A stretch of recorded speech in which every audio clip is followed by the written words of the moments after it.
Okay, let's get into this one right here. Caitlin Clark and Angel Reese hate is real. Angel Reese and Caitlin Clark, the hate is real, folks. The hate is racism. I don't really talk about WNBA or this subject too much, but now it has reached a boiling point to where we have to talk about it. And I think there's one thing that we're not missing that they never talk about with Caitlin Clark. There's one thing that they're really not talking about in the elephant in the room. And to me, which separates Angel Reese and Caitlin Clark, that nobody wants to talk about. They want to act like this stuff really don't even matter. But we'll talk about that in a minute. Because I'm not really a big numbers guy. I'm not going to lie. I'm not going to sit here and say I watch the WNBA and I really care about it, a lot. But now, on social media, it has reached a boiling point to where, it's just racism and all that stuff. But we'll talk about that in a minute. But let's talk about this LeBron James thing, right? The only thing that's really, keeping the NBA afloat, for a hot minute now, since we've been in the 2020s, the NBA ratings has been a disaster. and people really think that the ratings are something that it's not. Or I don't know what to tell some people. When your ratings is this bad, that means nobody cares about your product. And, I think the NBA at one point had to come to grips with what they had. They had to come to grips with it, for better or worse. You guys always hear me say that, right? For better or for worse. And I think that's what the NBA eventually had to go with LeBron James, right? Because they wanted the Kobe LeBron James type of finals. But when they found out that they couldn't have that or wasn't going to get that, they were kind of screwed. And they were screwed because they were stuck with a loser, a guy who cheated, a guy who didn't do it right, a guy who don't have those so-called 3-level skills that, all-time greats have, a lot of them. You just don't. And, you got to have something. You got to be able to shoot free throws, or maybe you're not a good free throw shooter. You got to have, some paint work as a paint player. He don't have that. Charge it to the lane ain't paint work, folks. Can he shoot the midi? No, he can't. According to his career, his career numbers, he's an awful mid-range shooter. Can he shoot the three? Well, no. According to his career percentages in attempts, he's a horrible three-point shooter. And Michael Jordan, you would consider him an average three-point shooter. If you want to say, not good. Can't say he's awful because he didn't take a lot. Took 1.7. That's it, 1.7 in his career. Folks, that's not even 2. It's not even 2. And the only reason why he ended up taking a lot of threes is because they moved the 3-point line basically to the damn mid-range, where he always shot these, long-ass threes. Well, I want to say long threes before they moved the 3-point line in. What I'm saying is he would take these long twos, which was insane. He was just like 1 foot away from the 3-point line all the time, shooting these long threes, especially on the second three-peat. Well, you can say all the time, really. It don't really matter. Michael Jordan, it's a funny thing where they say, oh, Mike needs to work on this shot. Needs to work on this. When he first came in, you would hear a lot of, and then when you watch the game, the guy shooting the hell out of the ball all over the damn mid-range. It's like, what? Or Isaiah Thomas said, yeah, he couldn't make a jump shot when he first, what? I just don't know what these guys were talking about, because every game I watched, the guy was killing it from the mid-range. Did he? To me, I think it was like 50-50. Driving. If that, let's just say it was 50-50, that's still good. Shooting from the mid-range, 50% of your shots, and then, driving to the basket. The other 50. So that's great. We won't stay on Michael Jordan, but yeah, this LeBron James thing, don't be surprised if the opposite happens of what the media is trying to tell you, folks, because this is always what it is with the media. And I guess him going to, we don't know what team. This is the suspense. The NBA offseason right here. We can see there was nothing going on in this NBA offseason. Kevin Durant went to the Houston Rockets. Big deal. big deal. Nobody really cares. You're going to go to that team and do what? Lose? Huh? So you broke up a lot of core players off the damn team, and you expect that team who came in second place with these guys that have been playing together for a while, you expect Kevin Durant to take them to the promised land? Kevin Durant, who didn't even make the playoffs with Bradley Beal and Devin Booker, who was rewarded all this money for what? And now, you know, this whole money thing is starting to be like fantasy salary now, right? It's like fantasy basketball salary, because I'm not going to believe any of this stuff is real. You guys already know my pitch on this whole thing, how these guys will need a job when they retire. They got to go work like you and me when they retire, folks. So, again, you can keep thinking these guys in a league that is dying off is making this kind of money. Where are they getting this money from? Where are they getting this money from, folks? TNT couldn't even afford the NBA anymore, folks. TNT couldn't. So they basically had to come in. Listen to this. TNT, don't think the NBA is so big that all these networks were, you know, clamoring for and jousting for and fighting each other for the NBA. No. The NBA is so bad, they had to break this up over 3 networks. 3 networks. NBC, ESPN, I guess you could say Fox, but they're kind of owned by the same people. Not Fox, ABC. And then you have TNT. So ESPN, TNT, and ABC. No, not NBC. NBC, TNT, and ESPN. But the thing is, yes, ESPN won't be, it won't be with Ernie Johnson and no more, because obviously what it is, they can't afford them and, you know, a lot of stuff that's surrounding them. But how they're going to pay, what was it, Shaq, Charles, and Kenny Smith is still going to be TNT Productions. It's just weird, man. Like, they're going to be on ESPN, but they're going to use TNT Productions. So if you get my drift, you know, TNT still has their hand in it, and they still got to pay Kenny, Charles, and who is it? And Shaq. I want to say a lot of stuff about that, but I'm not gonna, you know, go into reality. Most people would call it conspiracy, but it's reality. But the NBA, it isn't that great no more, folks. They're trying to tell you they're pulling that money out of their asses to pay these players in a dying league that nobody is watching. So basically, what you have here is you have fantasy contracts. It's just funny. Fantasy contracts, because it's a fantasy, because they all have to go get a job. Like you and me. Look at Tracy McGrady. He'll pop up every once and again and say stupid stuff so he can make some money on podcast or ESPN or wherever he's going to land at to make some money, because he don't have the hundreds of millions that he supposedly got paid back then.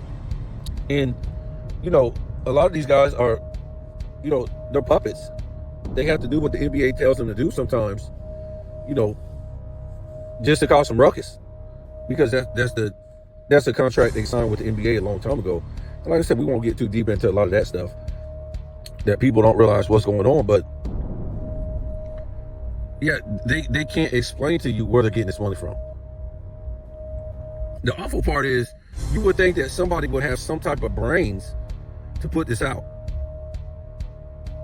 Not just me, but a lot of people are scared. They're scared of monetization and stuff like that. And the fact that, you know, where are you getting all this money from? I think Devin Booker, he got some crazy contract. I don't know what it was. I'm not, what was it, like 2 years, 145 million, something crazy he just got. For what? For missing the playoffs? So, so these guys are getting rewarded for going backwards. So this is basically what you're showing your fan base. So your fan base is walking away in record-breaking numbers because of these guys' effort, their play on the court, or lack of effort, their style of play. You can say a whole bunch of stuff. You would say the way they dress, but, you know,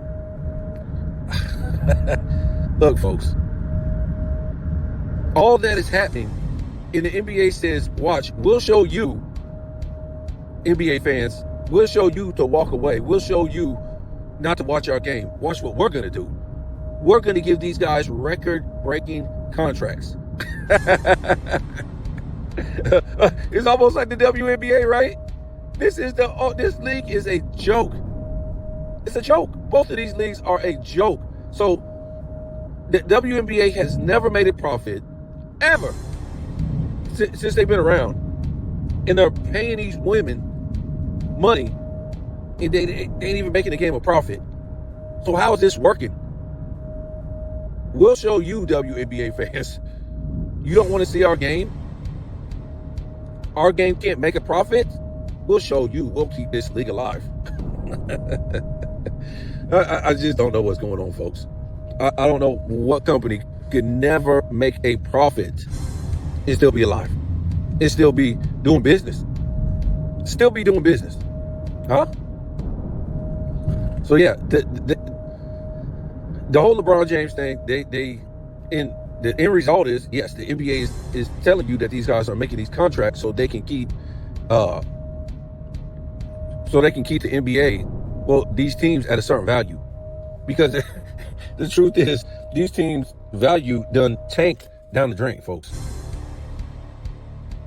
So they're gonna tell you these guys are making all this money so they can charge you all this money to go to these games. Now, as far as like, people going to the games, that don't seem to be a problem. But for the most part, but viewership is a problem. It's been a problem for a long time. But what are we talking about? For better, for worse, with LeBron James, the NBA ratings have been going down for a long time. So the NBA had no choice but to make this NBA a soap opera. Well, about 95% soap opera drama, right? You always need some type of soap opera, in your league, but you don't need your league to be 95%, soap opera. You need the soap opera to reflect on the court. You need that to happen on the court. And then what happens on the court, you can turn that into a soap opera. Now, for the longest time, because there's no real on-court greatness with these guys, they have turned the NBA into an off-court 95% soap opera. You know what I'm saying? So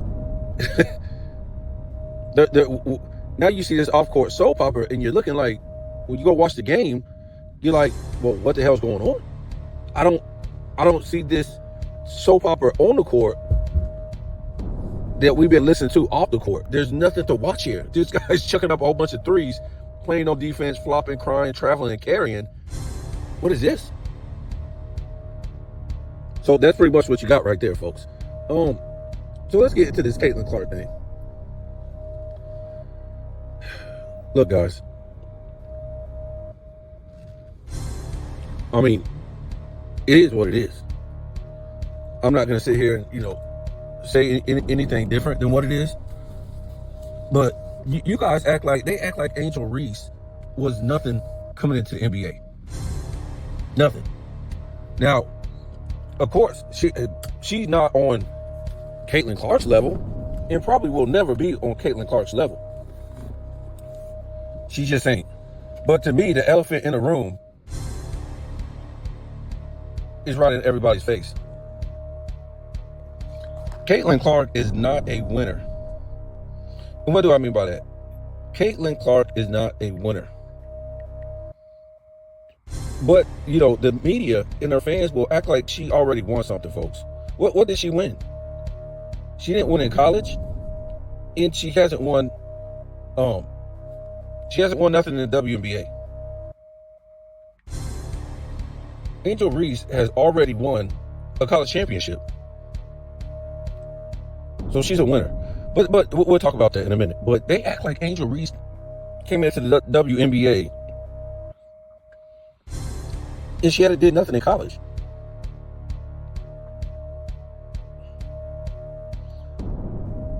So let's look at this.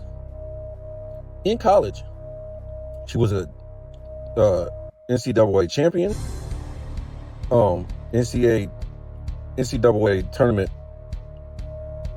MOP. I don't know what that is. What is that? Is that a both is that a most valuable player? So I don't know. I don't watch this stuff. I'm just trying to, you know, unanimous first team All-American in 23. Oh, and that the tournament MOP that was in 23. College champion 23. Two-time first All-American USBWA 23 and 24. First team All-American AP in 23. Two-time WBCA coaches All-American 23-24. Second team All-American AP in 24. Third team All-American AP in 22. SEC Player of the Year in 24. Two-time first team All-ACC in 23 and 24. First team All-Big Ten. Oh, she transferred in 22. Two-time SEC defensive team 23 and 24. Big Ten All-Defensive team in 22. In Big Ten All-Freshman team 21. McDonald's All-American in 20. And then she got, I think this is a silver medal in 23 in Mexico in the FIBA. So this is what she's got in her college before she came in. And then now, last year, she got WNBA All-Rookie team 24, two-time WNBA All-Star 23 and 25. WNBA rebound leader in 24. Unrivaled defensive player of the year in 25.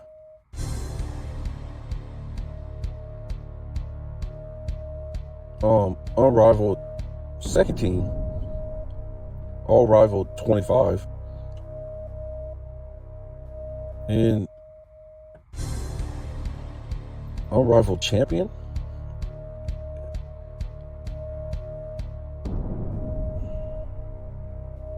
Hold on, I think this might be overseas. Oh, this is international. My fault. So the unrivaled, all that stuff is in a different country.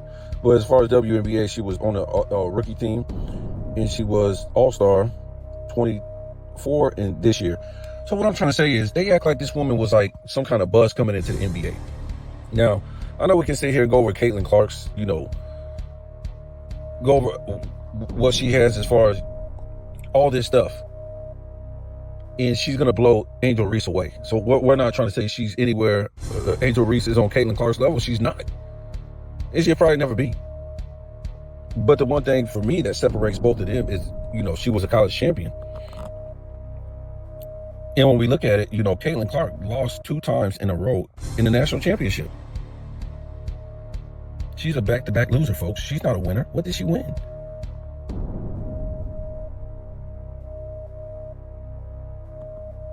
What did she win? She put up a whole bunch of stats.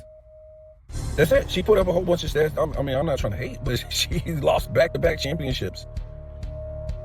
And some people gave me, I was like, I don't know whoever did that before. But I guess, it did happen. But she's supposed to be this greatest college player. But I don't know any greatest college players of all time that lost back-to-back championships like that. And the last college championship she was in, her ass got shut down in the second half. So, it's just funny to me that she was with her career that she had in the as far as her college career, and they didn't let her on the Olympic team. It's kind of funny to me. I don't know, man. Was it because they had to take a gender test or something that they wouldn't let this woman on there? Nobody's going to stop her from getting on there, man.